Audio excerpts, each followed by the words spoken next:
ก็ใกล้เข้ามาแล้วเหลืออีกไม่กี่วันนะปีใหม่เมืองก็จะไปดำหัวพ่อแม่พี่น้องเป็นประเพณีเนาะแล้วก็แห่ไม้ค้ำโพนะที่จอมทองเนี่ยก็จะมีงานแห่ไม้ค้ำโพช่วงเมษานี้มีบุญใหญ่ๆเนาะเช่นบุญถวายมหาสังฆทานใหญ่ 40,000 วัดทั่วไทยที่วัดพระธรรมกายเนาะต้องบอกว่าเกิดขึ้นได้ยากมากเลยนะ 40,000 วัดมารวมกันเนี่ยให้เราได้ถวายสังฆทานเนี่ยยากมากเกิดขึ้นได้ยากถือว่าโชคดีนะที่มาเกิดในยุคของเราเนาะเพราะการถวายสังฆทานนี้ต้องมีพระสัมมาสัมพุทธเจ้าบังเกิดขึ้นมีพระสงฆ์บังเกิดขึ้นมีพระพุทธศาสนานะมิฉะนั้นก็ไม่ได้ถวายสังฆทานนะก็ต้องบอกว่าเป็นบุญใหญ่จริงๆนะตอนนี้ในพื้นที่ก็ได้ไปลงพื้นที่นะไปตามป่าตามดอยตามเขาไปนิมนต์ท่านนะไปรับมหาสังฆทานในครั้งนี้ 40,000 วัดนะตอนนี้ก็นัดหมายกันขึ้นรถจัดรถนะให้กับเจ้าอาวาสต่างๆได้ลงไปวันที่22 นี้เพราะฉะนั้นบุญใหญ่รออยู่เนาะวันที่22เกิดมาทั้งทีได้ทำบุญ 40,000 วัดนี้ต้องบอกเป็นบุญตาบุญใจแล้วสุดยอดแห่งความปลื้มเลยนะ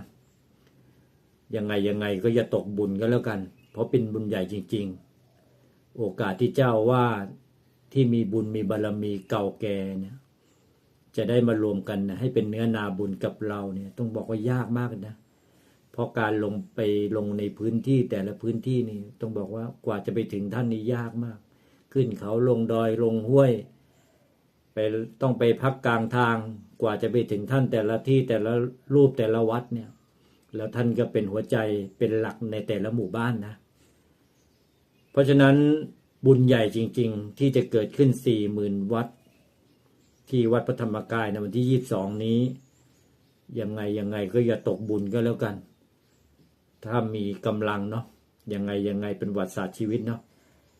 วัดละบาทเนาะ 40,000 วัดก็ต้องบอกว่าเป็นบุญ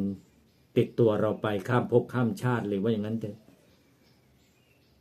สมัยตอนเป็นเด็กเนี่ยพอลาจะไปทำบุญกับ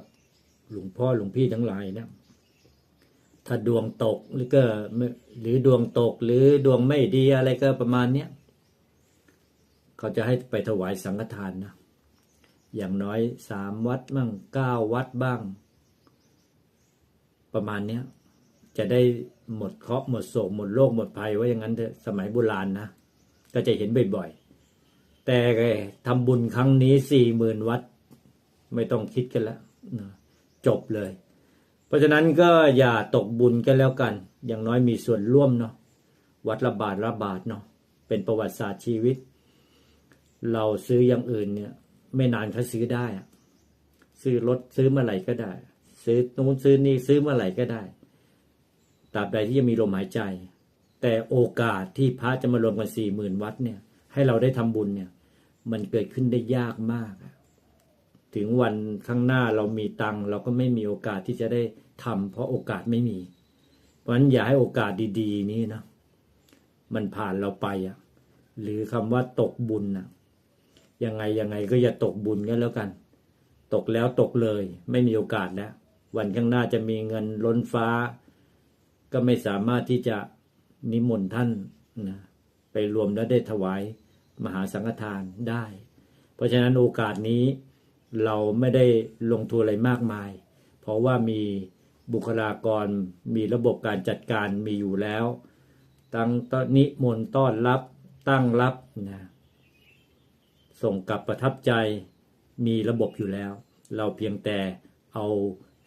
กำลังของเราเนี่ยไปมีส่วนร่วมในบุญนะตามกำลังศรัทธาของเรายังไงก็อย่าตกบุญละกันวันที่22มหาสังฆทาน 40,000 วัด